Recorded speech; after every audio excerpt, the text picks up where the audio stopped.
ওয়ালাইকুম আসসালাম, কেমন আছো? আমিও ভালো আছি। বসো। এখন আমাদের কি ক্লাস বলো তো? বিজ্ঞান ক্লাস। হ্যাঁ, এটা লিখে দেই।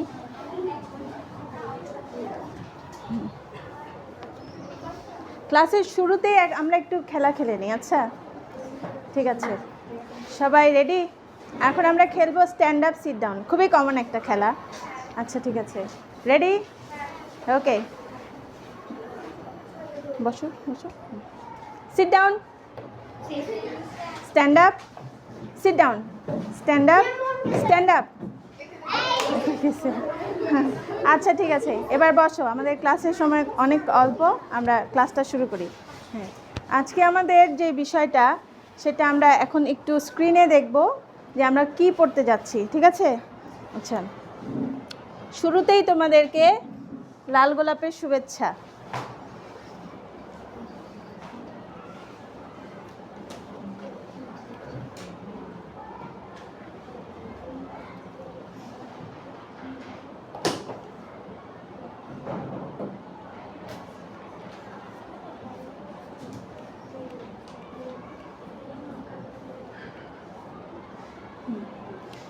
আজকে আমাদের অধ্যায় হচ্ছে তোমাদের 12 অধ্যায়। হ্যাঁ, জলবায়ু পরিবর্তন। তো জলবায়ু পরিবর্তনের এই পাঠ থেকে আজকে আমরা যা শিখব সেটার শিখনফল হচ্ছে, দেখো, জলবায়ু পরিবর্তনের সঙ্গে মানুষের কর্মকাণ্ডের সম্পর্ক ব্যাখ্যা করতে পারা। তার মানে কি, জলবায়ু যে পরিবর্তিত হচ্ছে সেটার সাথে আমাদের কর্মকাণ্ড কেমন হয়েছে, মানে কিসের জন্য জলবায়ু পরিবর্তিত হচ্ছে আর তার জন্য আমাদের কি করা উচিত সেটা আমরা ব্যাখ্যা করতে পারবো। ঠিক আছে? এখন দেখি নেক্সটে কি আছে। নিচের ছবিগুলো ভালো করে দেখো। হ্যাঁ, ছবিগুলো দেখতে পাচ্ছ? স্পষ্ট দেখা যাচ্ছে তো না? আচ্ছা, কি দেখতে পাচ্ছ একটু চিন্তা করো তো। এগুলো যে গ্রিন হাউস, এগুলো মনে হয় 4র্থ ক্লাসেই তোমরা দেখে আসছো, তাই না? 4র্থ ক্লাসে ছিল। আচ্ছা, এগুলো দেখেই মনে হচ্ছে না কাচের তৈরি ঘর? ঘরগুলো কাচের, সাধারণ আমাদের ঘরের মতো না। আচ্ছা, এই গ্রিন হাউস কি আমাদের দেশে আমরা দেখতে পাই? কোথায় দেখতে পাই? থ্যাংক ইউ, শীত প্রধান অঞ্চলগুলোতে এগুলো। আচ্ছা, এগুলো কেন ওখানে দেয়া হয় চিন্তা করো দেখি।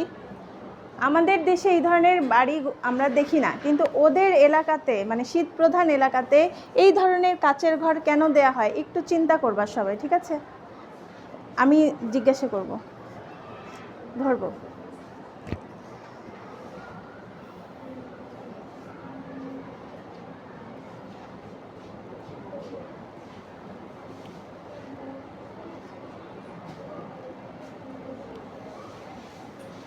দেখো, ওই গ্রিন হাউসটাকেই দেখাচ্ছে। এখন কি ওগুলো খালি আছে? ভেতরে কিছু দেখা যাচ্ছে? কি দেখা যাচ্ছে? গাছ। তার মানে নিশ্চয়ই এখানে কিছু একটা হয়। কি হয়? গাছপালা জন্মে, তাই না? বাইরে কি গাছপালা আছে? দেখো, বাইরে সাধারণত এই যে এই ছবিটাতে নাই, এই ছবিটাতে আমরা দেখতে পাচ্ছি না, এই যে এই পাশের ছবিটাতে দেখতে পাচ্ছি না, বাইরে নাই, কিন্তু কাচের ঘরে ঠিকই গাছপালা আছে। আজকের পাঠের বিষয় হচ্ছে গ্রিন হাউস এবং গ্রিন হাউসের প্রভাব। ঠিক আছে? গ্রিন হাউসের প্রভাব।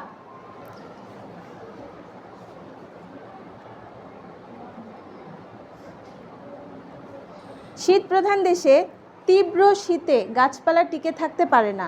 সেখানে সবুজ কাচের ঘর বানিয়ে,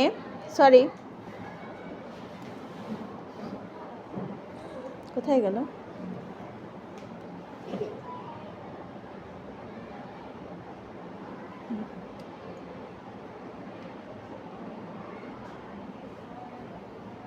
কাজ করতে আমার কাছে না। আচ্ছা, এখানে দেখা যাচ্ছে না। আচ্ছা, এটুকুই পড়ি।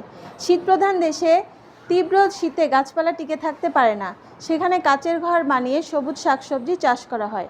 এরকম ঘরকে গ্রিন হাউস বলে। এই ঘরে সূর্যের তাপ ঢুকতে পারে কিন্তু বেরিয়ে যেতে পারে না। এভাবে তাপ আটকে যাওয়ার ফলে, এখানে কি আছে এখানে দেখা যাচ্ছে না, আচ্ছা, এভাবে যে তাপটা আটকে যায়, সেখানে দিনের বেলা পুরো তাপটাই ওই কাচের ঘরের মধ্যে থাকতে পারে। আর তো ওই গাছপালার জন্য কি সূর্যের আলোর দরকার আছে না, ওই হিটটারও তো দরকার আছে, ওই তাপটার দরকার আছে। এই জন্য ওই দিন সারাদিনে ওই গাছপালাগুলো সেই তাপটা নিয়ে নিজেদেরকে বড় করতে পারে, আর রাত্রেবেলা সেই তাপটা বের হয়ে যায়। আমাদের এখানে যেরকম সারাক্ষণই তাপমাত্রার তারতম্য হচ্ছে, কিন্তু এই গ্রিন হাউসের ভেতরে তাপমাত্রার পরিবর্তন সাধারণত ওইভাবে হয় না যে হিট আসতেছে আবার চলে যাচ্ছে, তা না। ওটা সারাদিন ওই কাচের ঘরটা ওটাকে ধরে রাখতে পারে, ঠিক আছে।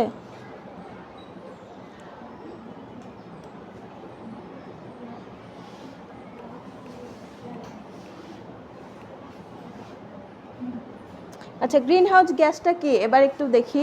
তোমাদের মধ্যে থেকে কেউ একজন একটু পড়ো, পড়বে, পড়ো।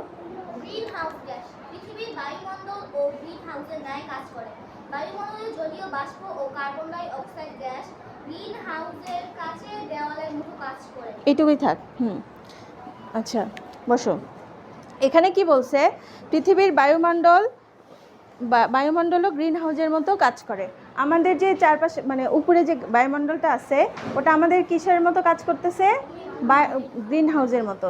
এই যে আমরা তাপটা সারাদিন পাচ্ছি, ওই বায়ুমণ্ডল সেটাকে ধরে রাখছে। তারপরে কি রাত্রে সেটা আবার মানে হালকা হয়ে উপরে উঠে চলে যাচ্ছে, সেটাই এখানে বলা হয়েছে। আচ্ছা, তারপরে কি আছে, মানুষের কর্মকাণ্ড ও বৈশ্বিক উন্নয়ন। বিদ্যুৎ উৎপাদন কেন্দ্র, কলকারখানা ও যানবাহনে জীবাশ্ম জ্বালানো পোড়ানো হয়। এই জীবাশ্ম জ্বালানি পোড়ানোর ফলে বায়ুমণ্ডলে অনেক তাপ আটকে যায় এবং কার্বন মনোক্সাইড তৈরি হয়। সেই কার্বন মনোক্সাইড কি করে, ওজোন স্তর ফুটা করে দিচ্ছে, যার কারণে বায়ুমণ্ডলটা আর নিজের মতো করে কাজ করতে পারছে না, বায়ুও ধরে রাখতে পারছে না, তাপমাত্রাও ধরে রাখতে পারছে না। আচ্ছা, দেখো মানুষের কাজগুলো দেখতে পাচ্ছ, মানুষ কি করছে, বনভূমি, এই যে বনভূমি গাছপালা কেটে ফেলছে, তারপর কি বনভূমি ধ্বংস করে ফেলছে, যার কারণে কি কার্বন ডাইঅক্সাইডের শোষণের হারও কমে যাচ্ছে। এর ফলে পৃথিবীতে তাপমাত্রা বেড়ে যাচ্ছে। বৈশ্বিক উষ্ণায়নের ফলাফল দেখো, মেরু অঞ্চলের যে বরফগুলো এগুলো কিন্তু গলে যাচ্ছে, ঠিক আছে, এবং যার ফলে নিম্ন অঞ্চলগুলো তলিয়ে যাচ্ছে। এই বরফের পানিগুলো কোথায় যাবে, আমাদের এই দিকেই আসতেছে, নিম্ন অঞ্চলেই চলে আসতেছে, আর আমাদের অঞ্চলগুলো তলিয়ে যাচ্ছে। আবার দেখো, খরা প্রধান অঞ্চলগুলোতে খরার পরিমাণটা বেড়ে যাচ্ছে। দীর্ঘমেয়াদী খরার ফলে ফসলি জমিও নষ্ট হয়ে যাচ্ছে। এখন হচ্ছে তোমরা বই বের করবা, বইয়ের 91 এবং 92, তোমাদের এটা নতুন বই, এখানে দেখবা এখানে হচ্ছে 83 এবং 84 পৃষ্ঠা। এটা তোমরা এখন নিজে নিজে নীরবে পড়বা, পড়ে নাও।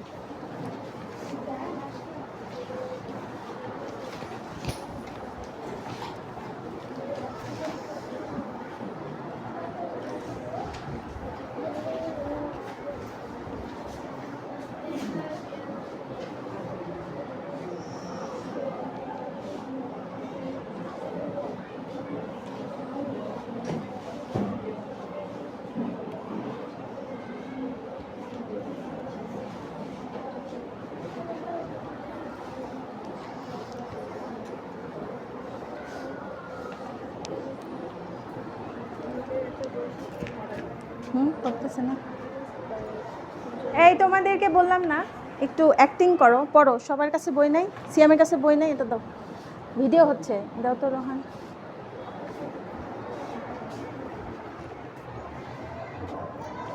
ওখানে যে আর কাজ করে না ল্যাপটপ।